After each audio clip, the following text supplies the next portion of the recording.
अस्सलाम वालेकुम dear students. अस्सलाम वालेकुम।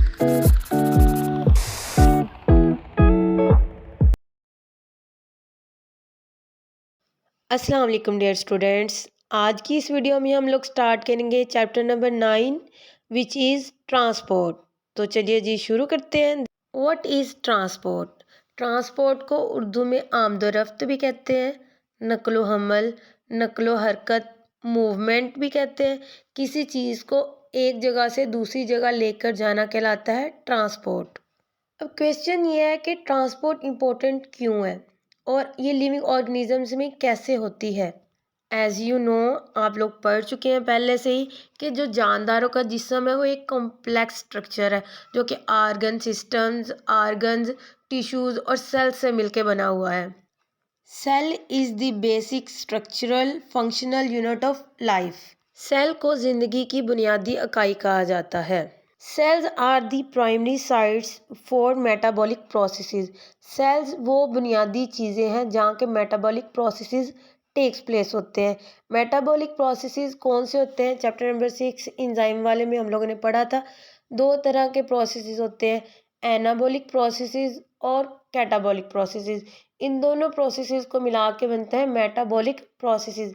एनाबॉलिक प्रोसेसेस वो वाले प्रोसेस होते हैं जिनमें छोटे छोटे मॉलिक्यूल्स को जोड़ के बड़े मॉलिक्यूल्स बनाए जाते हैं, और कैटाबॉलिक प्रोसेसेस वो प्रोसेसेस होते हैं जिनमें बड़े बड़े मॉलिक्यूल्स को छोटे मॉलिक्यूल्स में तोड़ा जाता है। ट्रांसपोर्ट की बुनियादी अहमियत यह है कि इसके ज़रिए से डिफरेंट मटेरियल्स की ट्रांसपोर्ट मुमकिन होती है, और फिर ये जो मेटाबॉलिज्म का प्रोसेस है उसको कंटिन्यू रखने में भी हेल्प करती है। मेटाबॉलिज्म के ज़रिए से एनर्जी पैदा होती है, और वो जो एनर्जी जो कि मेटाबॉलिज्म के ज़रिए से प्रोड्यूस होती है वो लाइफ एक्टिविटीज़ को परफॉर्म करवाने में मदद देती है। हम लोगों ने पढ़ा था कि सेल ओपन सिस्टम के तौर पर बिहेव करता है, अपनी ज़रूरत के मुताबिक चीज़ें माहौल से लेता है, एब्जॉर्ब करता है, इनटेक करता है। इसी तरह मुख्तलिफ अशिया को जिस्म से खारिज भी करता है इन्वायरमेंट के अंदर। दो तरह के प्रोसेसेस होते हैं, एक एंडोसाइटोसिस होता है और एक एक्सोसाइटोसिस। वो प्रोसेस जिसके ज़रिए से चीज़ें लिविंग ऑर्गेनिजम्स की बॉडी के अंदर लाई जाती हैं वो एंडोसाइटोसिस कहलाता है। एंडोसाइटोसिस में भी दो तरह के प्रोसेसेस होते हैं, एक होता है फेगोसाइटोसिस और दूसरा पिनोसाइटोसिस। फेगोसाइटोसिस में सॉलिड मटेरियल्स को लिविंग ऑर्गेनिजम्स की बॉडी में लाया जाता है, जबकि पिनोसाइटोसिस में लिक्विड मटेरियल्स को लिविंग ऑर्गेनिजम्स की बॉडी में लाया जाता है। सेकंड है एक्सोसाइटोसिस। एक्सोसाइटोसिस वो प्रोसेस है जिसके दौरान ज़्यादा जिसामत वाले मटेरियल्स को सेल से बाहर निकाला जाता है। Transport in living organisms. Living organisms की बात करें तो सबसे पहले यूनिसेलुलर और सिंपल मल्टीसेलुलर ऑर्गेनिजम्स को देख लेते हैं। यूनिसेलुलर ऑर्गेनिजम्स वो होते हैं जो एक ही सेल पर मुश्तमिल होते हैं। सिंपल मल्टीसेलुलर भी ये बहुत छोटे छोटे होते हैं, इनके जिस्म में कोई बाकायदा सिस्टम नहीं होता जिसके ज़रिए ट्रांसपोर्ट हो सके। तो सिर्फ इनके अंदर जो ट्रांसपोर्ट है वो डिफ्यूजन के ज़रिए होती है। डिफ्यूजन एक ऐसा प्रोसेस है जिसमें चीज़ें हायर कंसनट्रेशन से लोअर कंसंट्रेशन की तरफ मूव करती हैं। डिफ्यूजन का प्रोसेस सिर्फ तब काम करता है जबकि बॉडी का हर एक कॉर्नर डायरेक्ट इन्वायरमेंट के साथ कांटेक्ट में हो। लेकिन कॉम्प्लेक्स मल्टीसेलुलर बॉडीज़ में जो बॉडीज़ होती हैं वो एक से ज़्यादा बहुत ज़्यादा सेल्स पर मुश्तमिल होती हैं, और इन मल्टीसेलुलर बॉडीज़ में जो सेल्स होते हैं वो इन्वायरमेंट से बहुत ज़्यादा दूर होते हैं, जिसकी वजह से इन बॉडीज़ में ट्रांसपोर्ट ऑफ मटेरियल्स के लिए एक बाकायदा ऑर्गन सिस्टम की ज़रूरत होती है जो कि इनको ट्रांसपोर्ट में हेल्प कर सके। यूनिसेलुलर और सिंपल मल्टीसेलुलर ऑर्गेनिजम्स में जो ट्रांसपोर्ट होती है वो तो सिंपल डिफ्यूजन के प्रोसेस के ज़रिए हो जाती है, लेकिन कॉम्प्लेक्स मल्टीसेलुलर बॉडीज़ में जो ट्रांसपोर्ट के होती है उसके लिए एक बाकायदा ऑर्गन सिस्टम पाया जाता है जो कि ट्रांसपोर्ट में उनको हेल्प करता है। Transport in plants. पौधों में ट्रांसपोर्ट। पौधों में ट्रांसपोर्ट के लिए दो चीज़ें ज़्यादा अहम होती हैं। First one is water and the second one is food. Role of water. पानी का क्या किरदार है? पानी पौधे की ज़िंदगी में बहुत अहम किरदार अदा करता है, क्योंकि पानी ज़रूरी है फोटोसिंथेसिस के प्रोसेस के लिए। फोटोसिंथेसिस क्या होता है?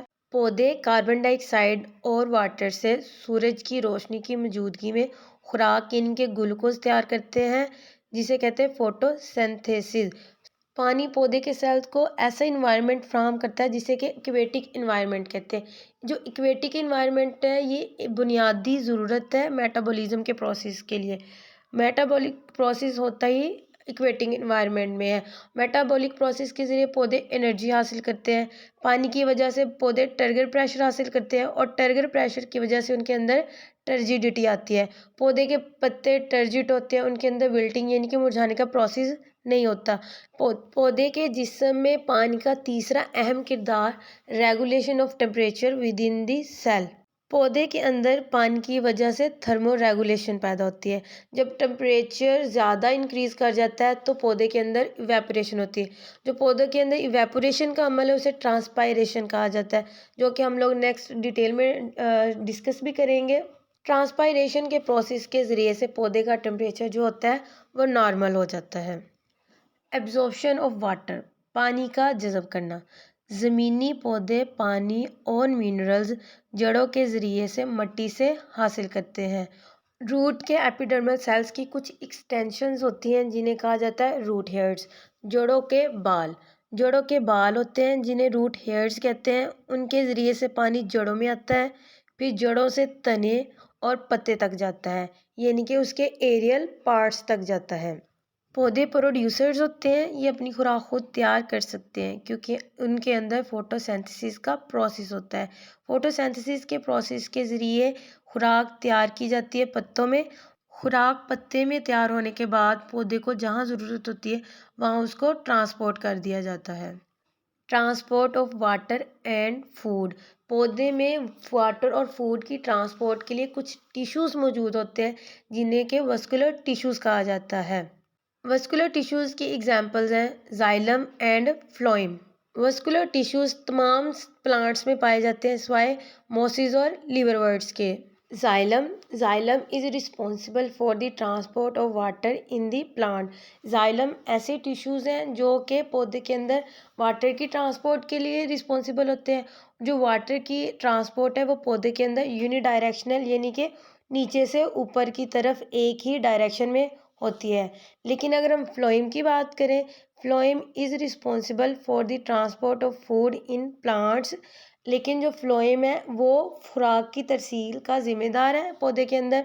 इसकी जो डायरेक्शन होती है वो बाय डायरेक्शनल यानी कि ऊपर से नीचे की तरफ, नीचे और नीचे से ऊपर की तरफ यानी कि दोनों डायरेक्शंस में होती है।